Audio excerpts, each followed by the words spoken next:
Olá, seja bem-vindo a mais um episódio do Milcast. Eu sou o Wesley Cunha e hoje recebo aqui comigo o Anderson Correia, ele que é psicólogo e hipnoterapeuta. Nós vamos falar um pouco desse mundo um pouco misterioso, um pouco curioso, mas muito valioso para o dia a dia das pessoas. Anderson, seja muito bem-vindo ao nosso podcast. Obrigado por ter aceitado esse convite, por estar aqui conosco. Bom dia, obrigado pelo convite, pela oportunidade de estar falando um pouco mais sobre esse assunto que, como você disse, misterioso, curioso, bastante curioso, mas um assunto que a gente tem que levar para as pessoas, que a gente tem que abrir para tirar esses medos, tirar esses mitos que existem em volta da hipnose e até mesmo da hipnoterapia. Perfeito, porque as pessoas acabam estereotipando e aí ficam criando, tirando conclusões precipitadas, conclusões erradas sobre como que funciona, o que é, justamente por desconhecer. Exatamente. Então, quando a gente traz esses assuntos, igual você está aqui conversando conosco, explicando, expondo esse trabalho, quanto mais a gente fala, menor vai ser o medo das pessoas e vai quebrando todos esses mitos, certo? Exatamente. Aí é bom a gente sempre estar explorando esse assunto para realmente as pessoas conseguirem ter um conceito diferente e olhar diferente sobre essa ferramenta super poderosa. Uma ferramenta, quando eu falo poderosa, é uma ferramenta, é um processo terapêutico, mas ao mesmo tempo poderosa porque ela é uma ferramenta muito profunda e muitas pessoas desconhecem isso. Exato. E como que ela se relaciona, porque como na apresentação sua, hipnoterapeuta e o psicólogo. Isso. Como que as duas coisas se relacionam? Elas são complementares? Como que Ótima funciona? pergunta, porque eu sou psicólogo e especialista em hipnoterapia. Uhum. Porém, a hipnoterapia, ela não é uma das abordagens da psicologia, né? A minha abordagem que eu atuo como psicólogo é a TCC, que é a terapia cognitivo-comportamental. Uhum. Porém, a hipnoterapia que eu utilizo, essa ferramenta, é, é uma junção que eu fiz de um TCC, até que na faculdade eu fiz esse TCC, que é as interfaces da TCC com a hipnoterapia. Então, hoje, eu atendo o paciente na hipnoterapia com um processo, né? É um processo de sessões, onde a gente vai trabalhar questões emocionais.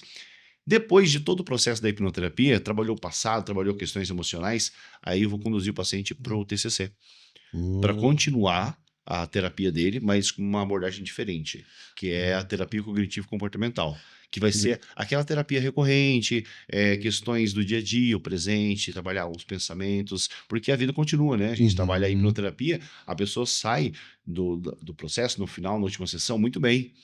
Mas e aí, vamos continuar bem? Essa era a minha próxima pergunta.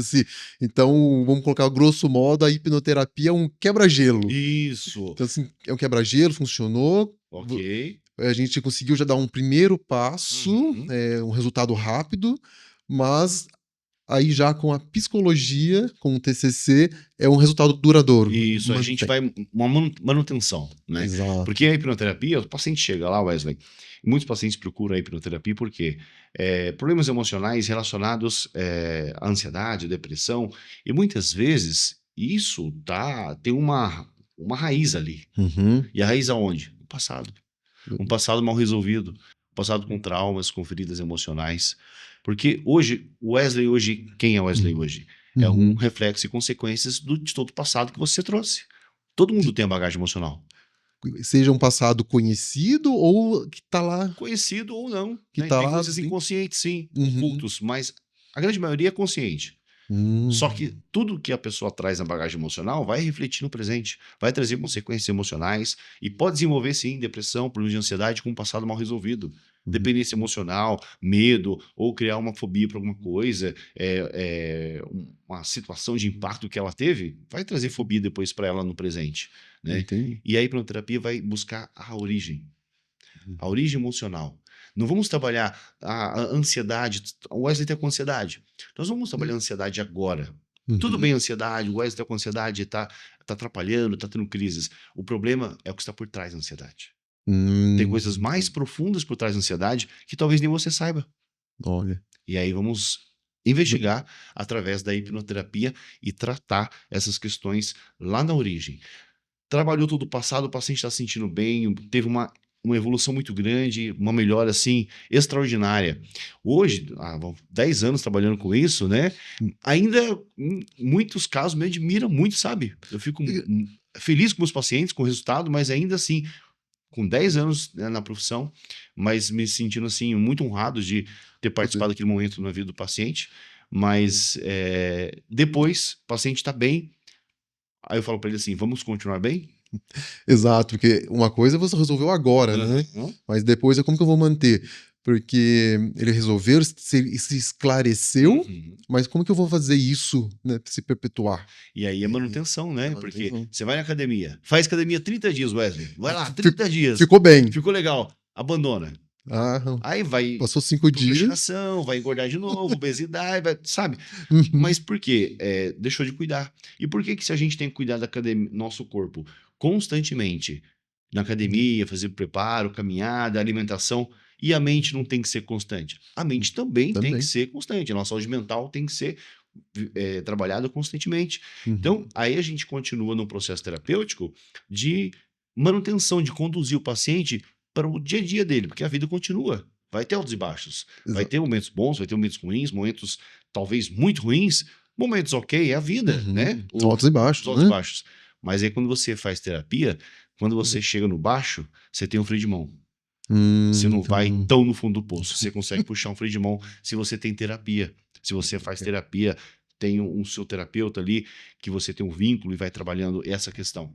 Agora, se você não tem terapia, na hora que o seu carrinho cair, você tá sem freio de mão, você tá sem nada. E é queda livre. E aí corre de novo lá pra... Aí vai correr. Aí vai correr. O ser humano é assim, né? É sempre assim. Vai pela dor. Vai pela dor. Né? Então, tá doendo, deu errado, opa, deixa eu procurar. Mas por que não procurar antes, né? E aí, até mesmo eu falo com meus pacientes e brinco com eles. Tem gente que fala assim, né? Conversando com um colega. Ah, não faço terapia, eu tô bem. Aí eu falo, faça enquanto tá bem. Justamente para não ficar mal. Sim, para não esperar ficar mal, passar por uma situação difícil. Às vezes você tá fazendo terapia, você acha que tá bem. Você acha que tá bem. Mas você podia estar melhor, talvez. Tá melhor, só que depois você descobre que você não tá tão bem assim. Porque por exemplo, o lado psicológico não tem espelho, né? Exatamente. No lado físico, a gente tava comentando, fazendo uma relação ali com a academia. Então a gente olha no espelho e fala, nossa, não tô bem. A roupa já não tá servindo, tá apertada. Agora, o lado psicológico já não dá esses sinais, né? E aí, através do terapeuta, o terapeuta vai ser seu espelho. Exato. Né? Num processo terapêutico, o terapeuta é seu espelho, você se vê nele. E aí é o momento de você ser você. O site terapêutico ali é o momento seu. Então não é o Wesley marido, não é o Wesley profissional, não é o Wesley, sabe, amigo. Não, ali é o Wesley na sua integridade mesmo. Legal. Onde você pode deixar as máscaras tudo lá fora e ali ser o Wesley mesmo.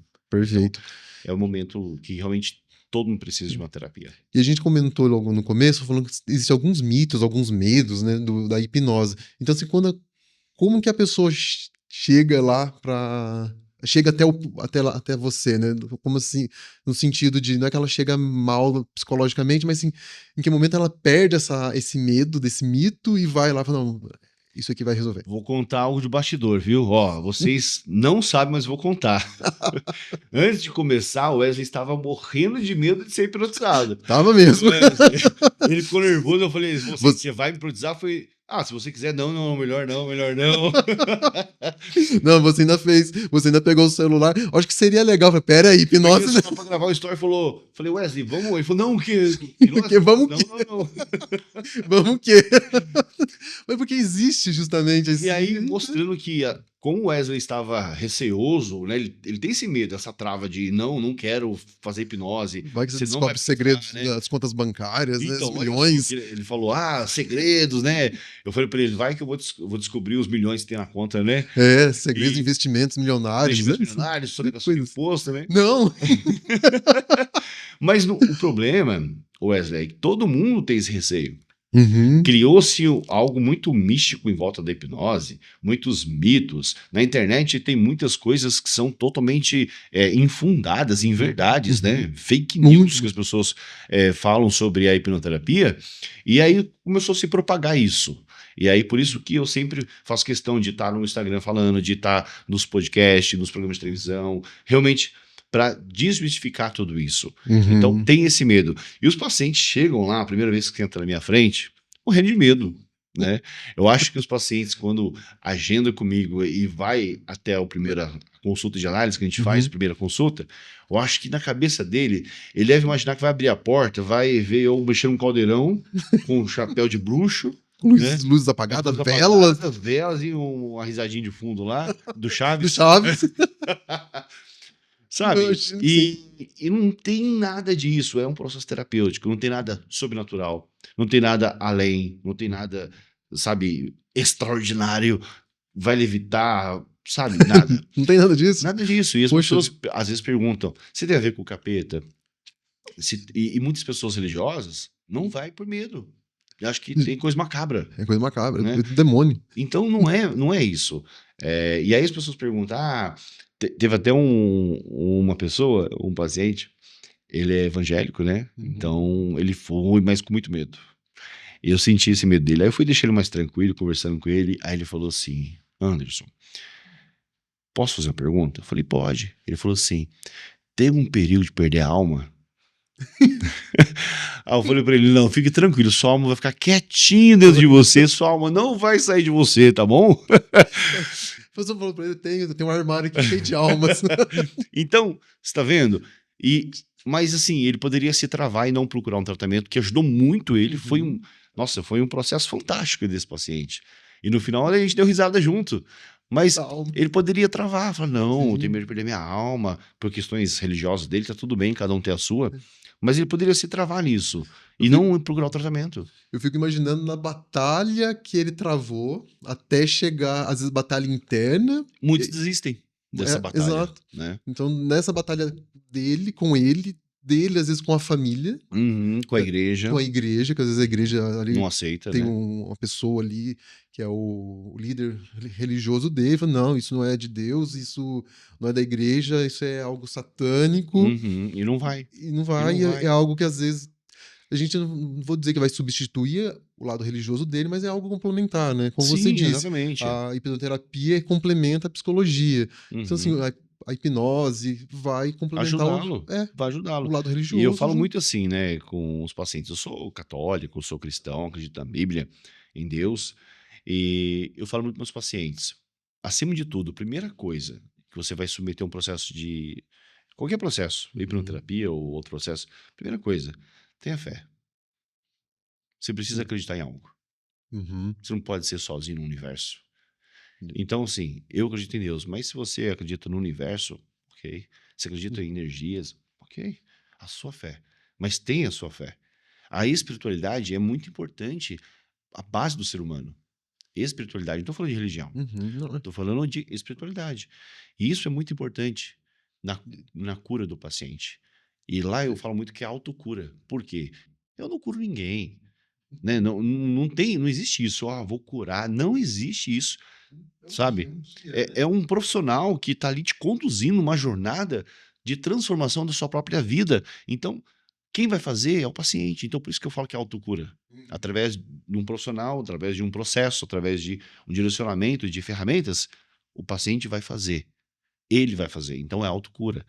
Não existe isso. É ele que vai se curar. Por isso que ele precisa querer. Precisa querer, estar aberto, aceito, sabe? Eu aceito realmente esse processo, me submeto para ter resultado, né? E aí, então, a fé, ela é importante, a espiritualidade. De acreditar em algo. Porque daí é algo, uma força maior que ela vai ter, sabe? Quando a fé, ela faz bem. Né? Acreditar em algo e acreditar que aquilo vai nos proporcionar uma cura interior e que você fazendo um processo e acreditando nessa cura, nossa, é perfeito para um processo terapêutico.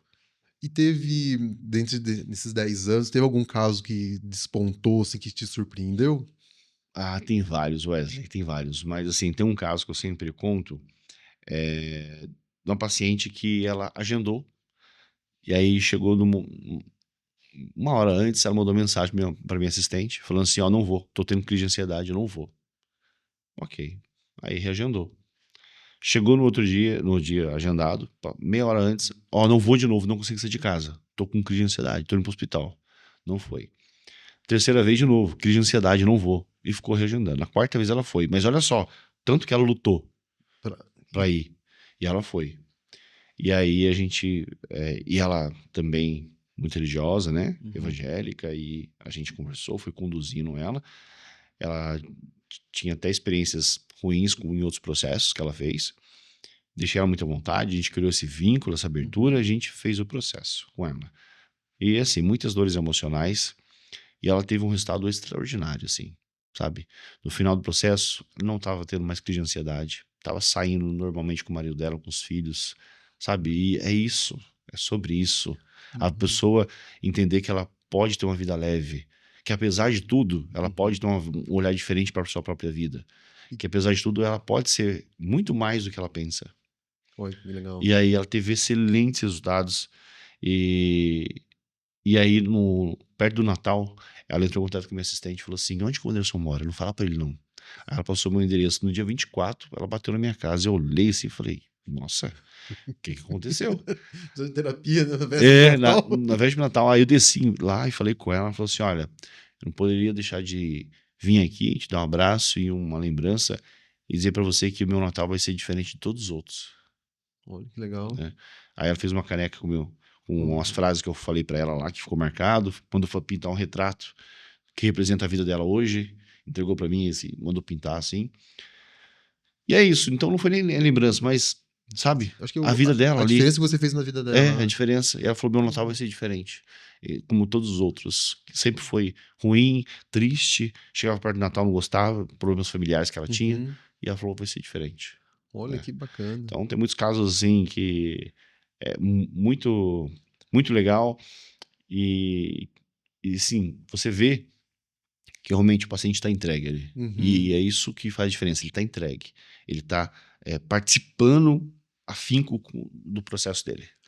Agora você comentou muito das pessoas que procuram pela ansiedade, por ansiedade, alguns medos.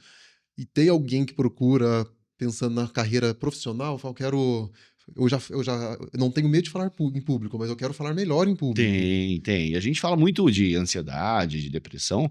Assim, número 1, recorde, número 1 top ali é ansiedade.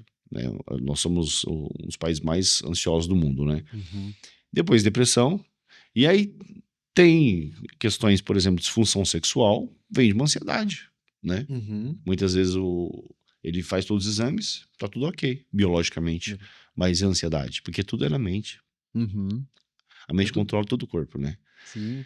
E as formas de prazer é o cérebro, né? Então tem essa questão. A procrastinação também é emocional, ansiedade. Então, assim, procrastinar é normal no ser humano, mas a procrastinação que traz um transtorno para sua vida, que você vai procrastinando em tudo, aí é um problema. Tem um limite, né? Sim, aí é um problema. Preguicinha, fazer alguma coisa, deixar para depois. Ok, mas se isso começar a atrapalhar muito a vida, aí é um problema. Então, por exemplo, a pessoa ela tá na empresa, mas ela quer subir de cargo. Mas ela entende que para ela subir de cargo, ela precisa melhorar a comunicação. Porque geralmente nas reuniões ela precisa se mostrar mais. E ela tem a trava. Não consegue falar em público. Ou não consegue falar com a chefia. Às vezes é um excelente profissional. Um excelente profissional, tem mas todas as características. Trava aí. Muitas vezes não consegue se comunicar com a chefia, não consegue se expressar com a chefia, porque tem, às vezes, um trauma ou teve um péssimo relacionamento com o pai. Então não consegue lidar com pessoas de figura de autoridade. Olha. Entende? Ele não enxerga o chefe dele, enxerga o pai dele. Aí é muito conflito com o chefe, não consegue entender isso. Pro cérebro vai sempre trazer aquela figura do pai que era o autoritário, que era o opressivo, né? Então vai trabalhar as questões e qual o objetivo dele? É de desenvolver na parte corporativa, olhar o chefe de uma outra maneira, conseguir falar melhor, se expressar melhor em reuniões, né? Então tem esse lado também. Legal. Né? Até mesmo, Wesley, questões de financeiro, né?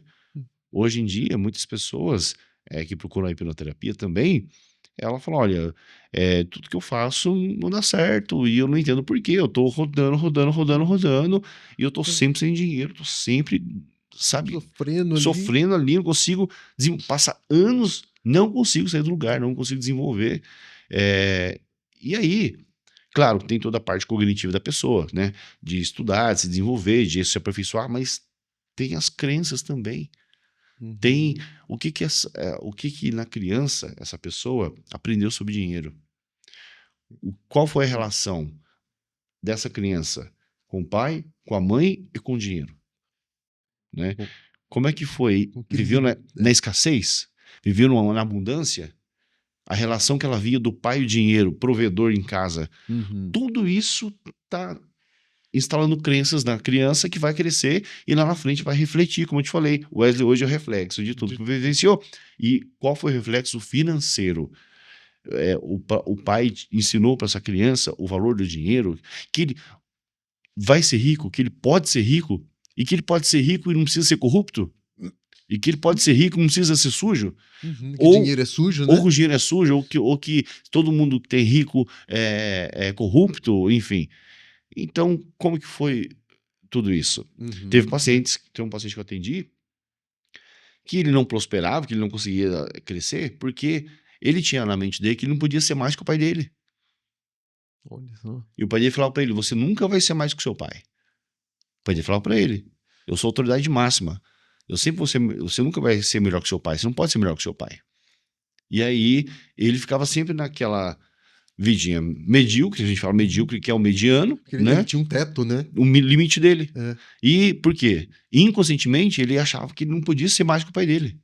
Olha só, que curioso. E o pai dele chegou no limite, o pai dele é aposentado, trabalhou, vida normal, mas ele estava seguindo o mesmo caminho e ele acreditava que não podia ser mais que o pai dele. Mas aí, assim, quando o pai dele chegava para ele e fala, você não pode ser mais do que eu, o pai dele colocava tipo um limite, um teto até onde ele poderia chegar e não poderia passar daquilo, né? E é crença.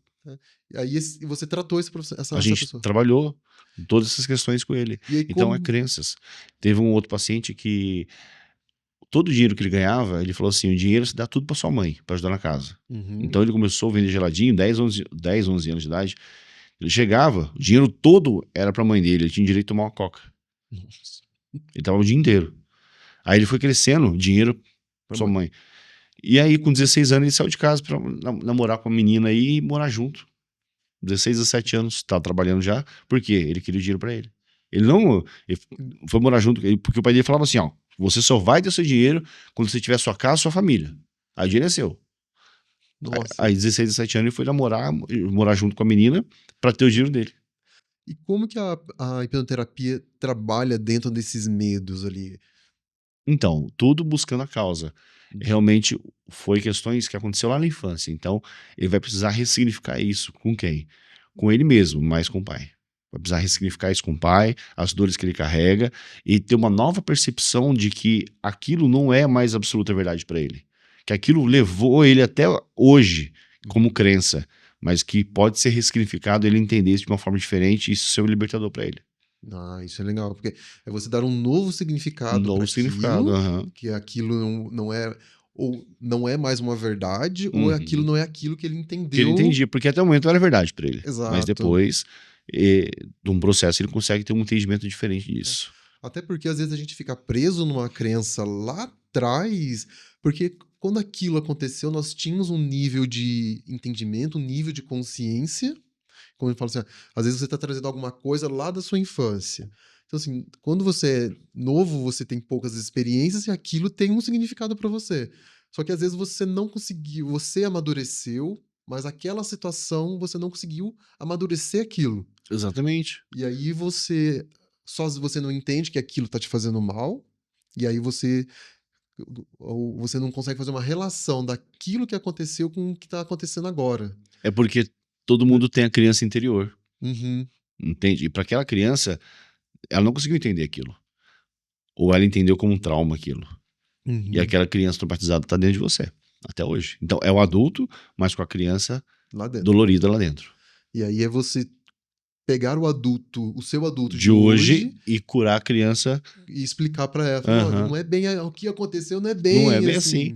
E aí é onde acontece toda a ressignificação. Mas aí tem um processo, uma preparação para isso.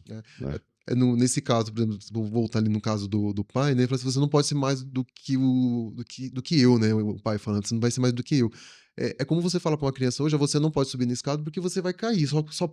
Só quem pode subir na escada sou eu, que sou o seu pai. Exatamente. E aí cria essa crença limitante nele. E aí a criança cresce sem subir na escada. Fala, não, mas você não podia quando você era daquele tamanho. Quando você era pequenininho, tinha 2, 3 anos. Exatamente. Você cresceu, agora você vai lá, sobe a escada e toma cuidado. Hoje mesmo, assim, falando dando um embasamento no que você falou, um tempo atrás eu vi uma mãe falando assim com o filho dela, filho de 4, 5 anos. Ó, não vai não que o bicho pega. Vai, o cachorro pega, hein? O cachorro vai te pegar, sabe? Sim. Tudo, ele vai sair perto dela, ela ameaça que o cachorro vai pegar. O bicho vai pegar. E você vê que uma criança tem medo de tudo. Exato. Aí fala, meu filho tem medo de tudo. Por que será? Colocando medo no filho. Ela sai de perto dela. Ó, o cachorro vai te pegar, o bicho vai te pegar. Entende? Como que a criança vai crescer? Em cima de medo. Eu ouvi uma história uma vez que o filho cresceu e quando ele tava no colo da mãe, a mãe falou, nossa, meu pacotinho de arroz, meu pacotinho de arroz. E ele cresceu com aquilo, nossa, eu sou um pacotinho de arroz. Aí ele só depois ele foi ressignificar e ele falou, tudo bem, eu cresci sendo um pacotinho de arroz, mas eu podia ser um pacote de arroz fantástico. Exatamente. Tudo que a mãe tá ali falando, o bebê tá, desde a concepção, na barriga ali, o bebê tá sentindo tudo, tá ouvindo tudo. Percepções, o que a mãe tá sentindo, tá passando pra ele, depois ele cresce. Então, tá ouvindo tudo isso. Né? Então, às vezes a gente tá falando as coisas ali, a gente não sabe o que a gente tá plantando, né? Exatamente. Ou a mãe que por exemplo, às vezes cria aquele filho na redoma do vidro, sabe? Ou a mãe muito super protetora. Ai, você é minha vida, você é meu tudo, você é minha vida, você é meu tudo. Não sai, não... Aí a criança vai crescendo entendendo que ela é a vida da mãe, que ela é o tudo da mãe. E aí ela tem que viver em prol de quem? Da vida da mãe, porque ela é a vida da mãe, então ela vive em prol da vida da mãe. Vai crescendo com essa crença e aí muitas vezes começa a se relacionar, vai entendendo que ela não pode casar, que ela não pode ter família, porque ela é o tudo da mãe. Ela é a vida da mãe. Como é que ela vai sair e deixar a mãe se ela... Vai matar a mãe? Vai matar a mãe, entende? Então vai criando essa crença também dentro dela ali, até mesmo para se relacionar.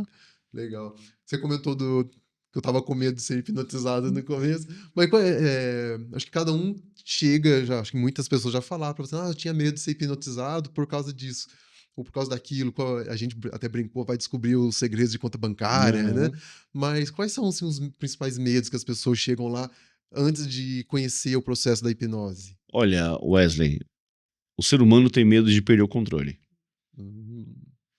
Qual o principal medo das pessoas? Do ser humano, perder o controle. E eles acham que na hipnose, na hipnoterapia, vai perder o controle.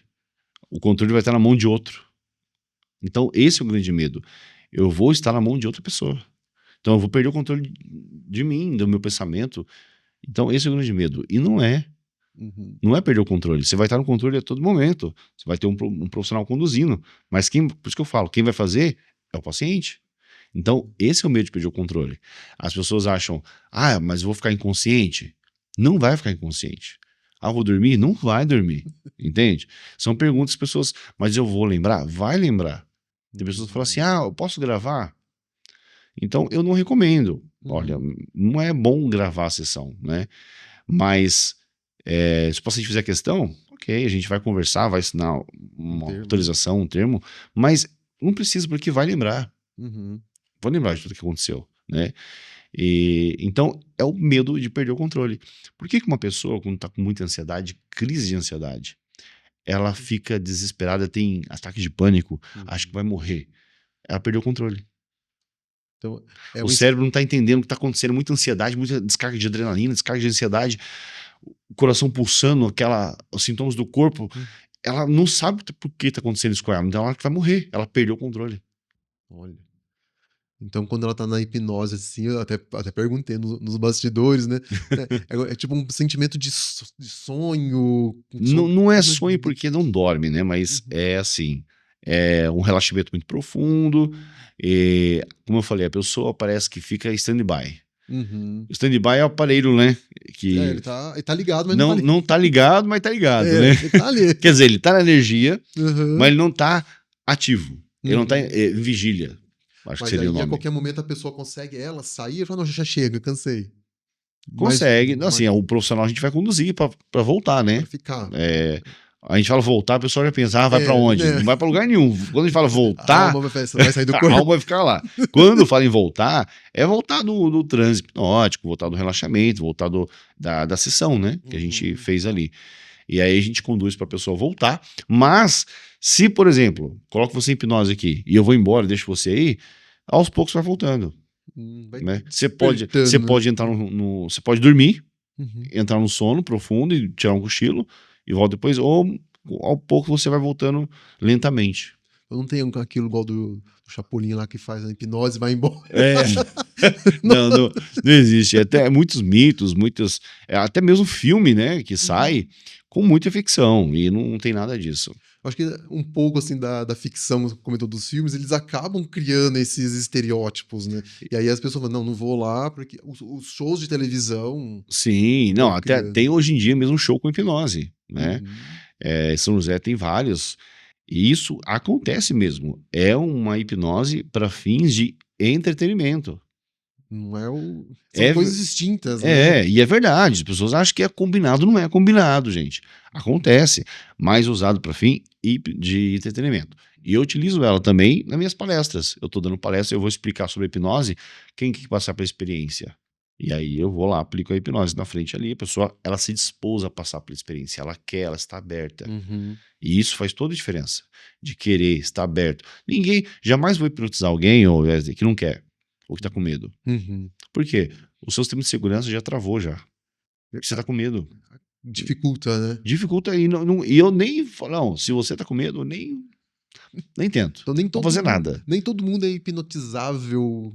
Todo mundo é hipnotizável, porque a hipnose é o estado natural da mente. Uhum. Todo mundo entra em hipnose todos os dias.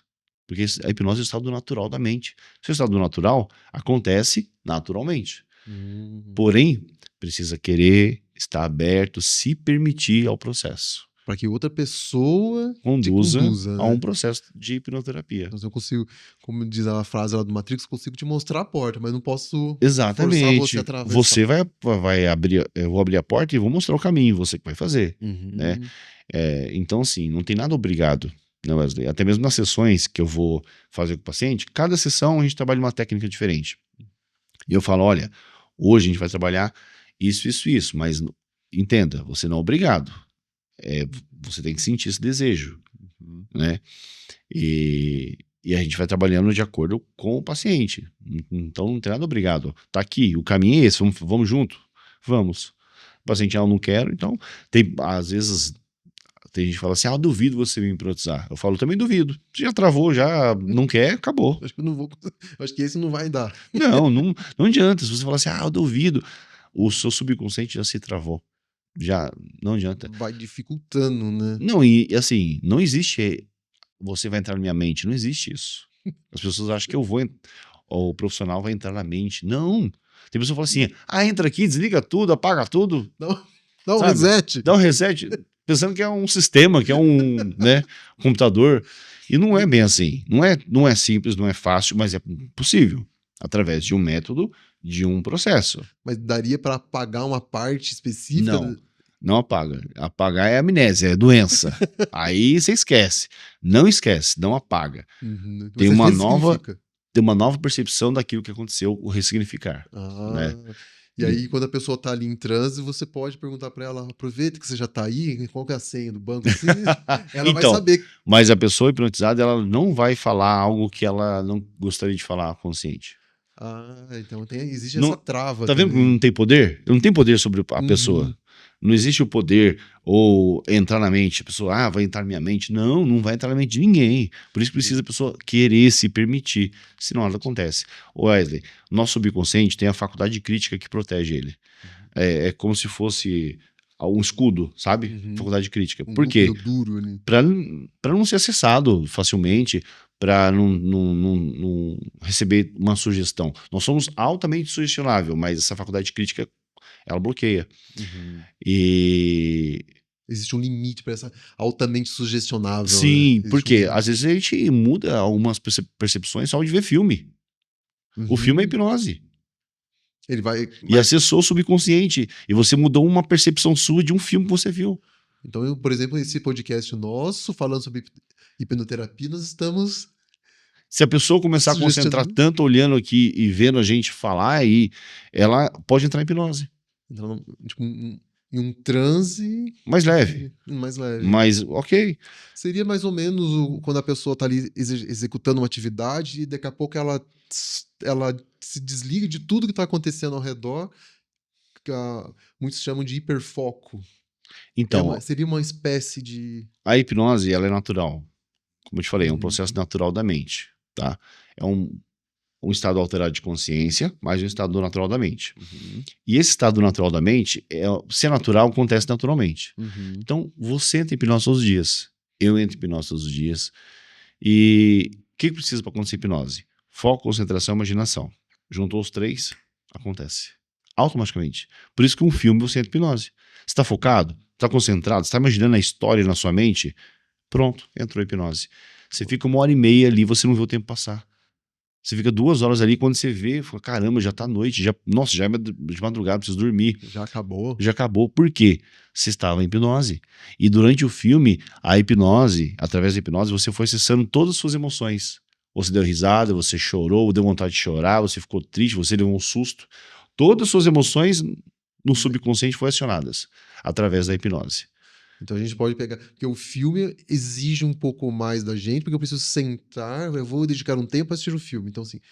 Mas a sessão, a pessoa sentou no divã, ela precisa concentrar, como eu falei, querer, sentar ali o momento dela, concentrar, seguir as instruções, que é a concentração, o foco e usar a sua imaginação.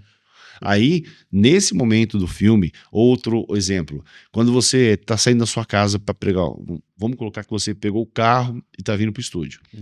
Só que você está com algo te preocupando, você está com algo na sua mente, você fica pensando naquilo, você está concentrando e fica no seu pensamento ali, criando um foco nele e imaginando como você vai resolver aquilo.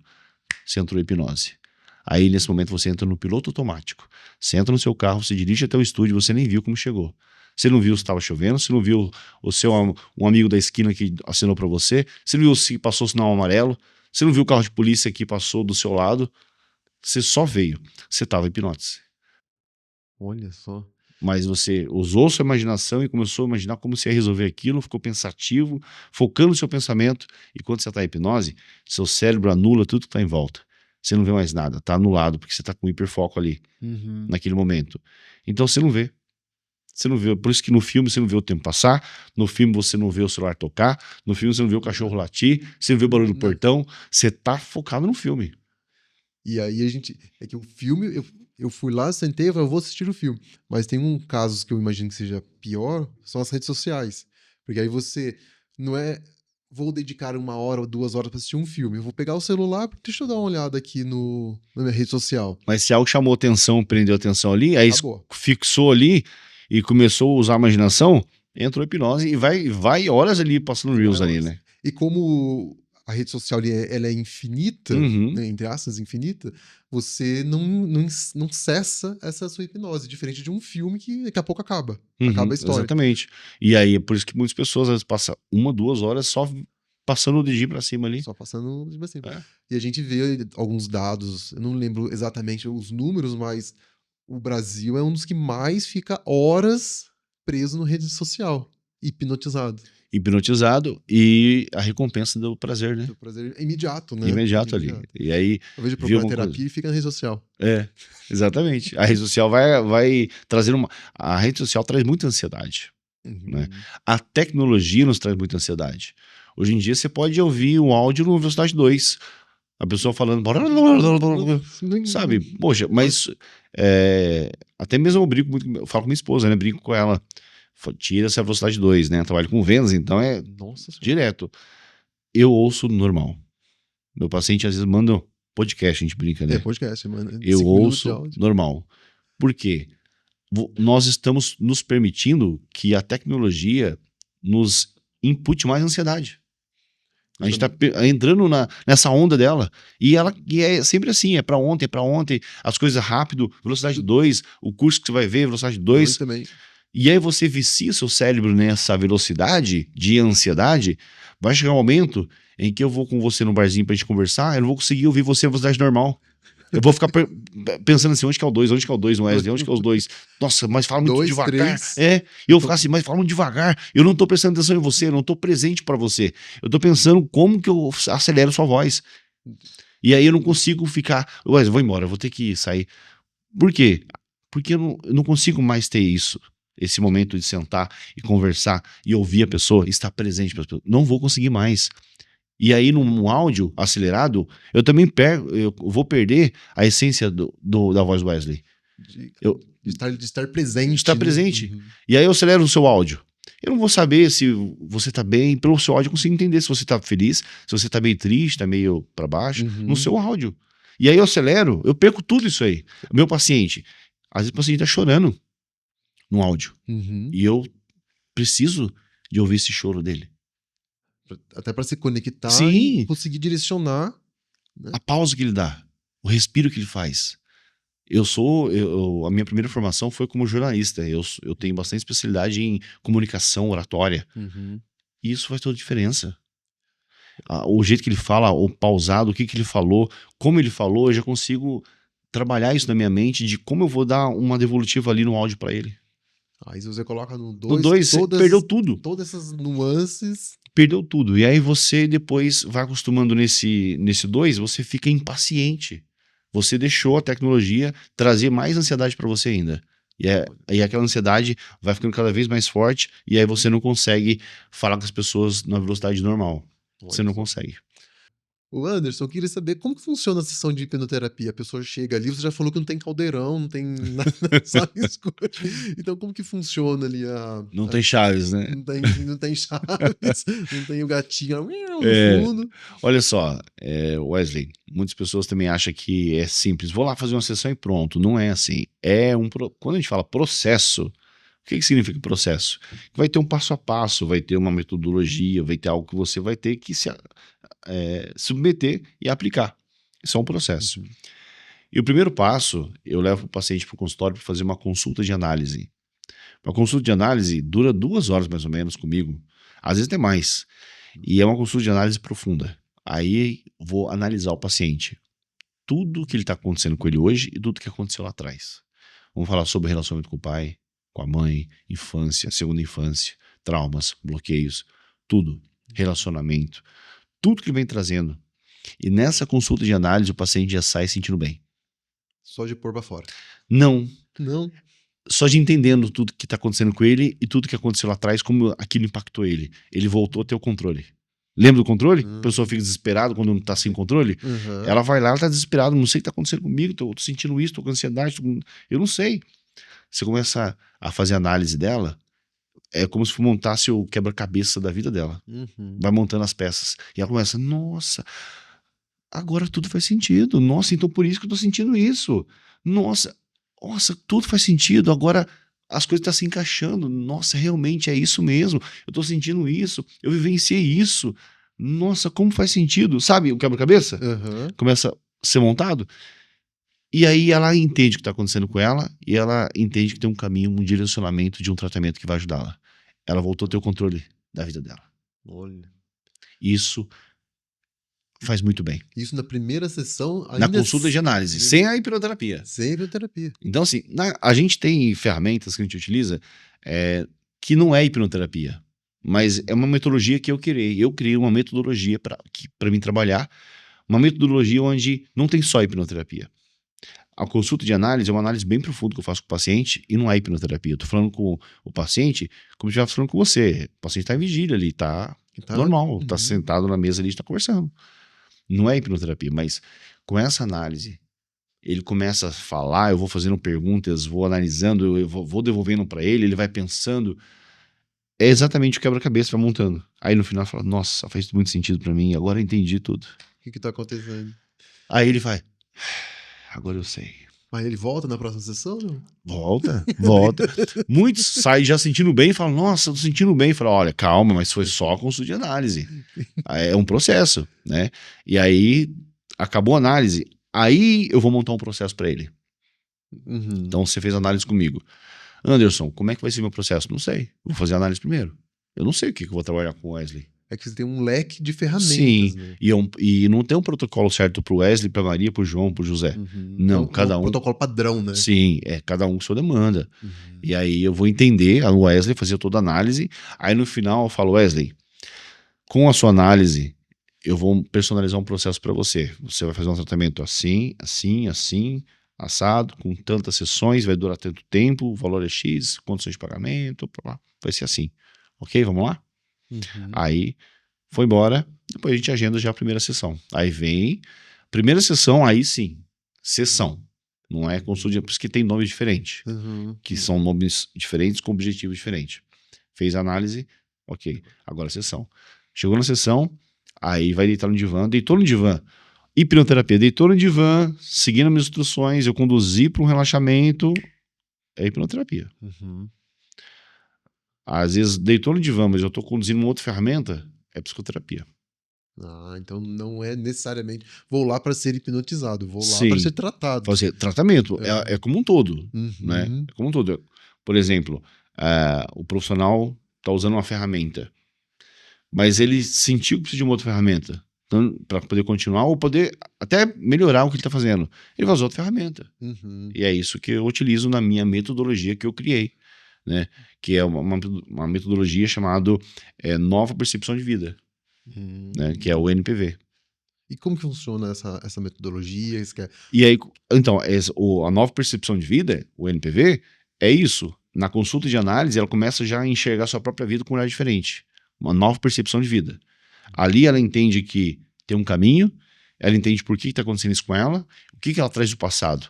Isso tudo, na mente dela, começa a ter novas percepções que ela não tinha antes. Por exemplo, uma paciente, semana passada, ela fez análise comigo, falei para ela assim, hoje, quando você chegar na sua casa, você vai olhar sua filha diferente. Olha. Ela chegou, mandou mensagem para mim, Anderson, realmente, eu olhei para minha filha muito diferente. Eu abracei ela, eu brinquei com ela, diferente de tudo. Uhum. Isso o que que é? Uma nova percepção da própria vida. A vida mudou? Não, é a mesma. Mas ela teve uma nova percepção da vida. Por isso que a metodologia é NPV, nova percepção de vida. Ela conseguir chegar, entender, ver aquilo, né? E começar a ter comportamento diferente Exato. em prol daquilo. Né? Então, e aí eu falo para as pessoas, não fique esperando grandes acontecimentos. Perceba detalhes, nuances de diferença na sua nova percepção de vida. Sai daqui, consultório no aquário, sai daqui, olhe em sua volta, olhe as árvores, olhe o ar diferente. Vai ser diferente. Uhum. Você está retomando o controle da sua vida. Você não tá, às vezes você tá tirando aquele hiperfoco no problema Uhum. e deixando. E muitas vezes, no piloto automático, né, Wesley? Uhum. Você vai e só pá. Você esquece tudo que tá em sua volta. Você esquece que você tá respirando. Você esquece que tem um parque maravilhoso em São José para você ir lá, para você, sabe, andar, olhar o verde. Você esquece que tem isso. Você esquece que você pode pegar sua esposa numa terça-feira, uma segunda-feira, vamos num restaurante diferente, aí a gente nunca foi, né? Uhum. Ou você chegar num fim de semana, vamos fazer um bate-volta em Campo do Jordão, só pra não fazer nada, sabe? Uhum. Você vai entrando pelo automático, esquece disso. E só vai vivendo, né? Vai vivendo. Uhum. E aí, quando você começa a entrar num processo terapêutico como a hipnoterapia, você vai criando esse NPV, que é a nova percepção de vida. Olha só, que bacana, né? E você quer deixar alguma dica para quem está nos acompanhando? Sim, olha, a principal dica é: faça terapia. Terapia é vida. Terapia é vida. Né? E independente se é comigo, se você está vendo aí em outra cidade, outro estado, nós atendemos online também, né? Uhum. Tenho pacientes em Manaus, São Paulo, Portugal, Canadá, né? Mas se você está em outro lugar e você quer fazer presencial, procure terapia, né? Que tenho certeza que vai ajudar muito. E que venha conhecer a hipnoterapia. Se você tem medo, como o Wesley tinha, não tem mais. Ele tinha medo, não tem mais, né? Se você tem medo, venha conhecer, tirar os medos, tirar os mitos, entender como que a hipnoterapia está ajudando milhares de pessoas e eu consigo te ajudar. Show. Anderson, muito obrigado por ter dedicado esse tempo para vir aqui conversar conosco. Obrigado pelo convite. Até mais. E para você, gente, que está nos acompanhando até aqui, muito obrigado e a gente se vê no nosso próximo episódio.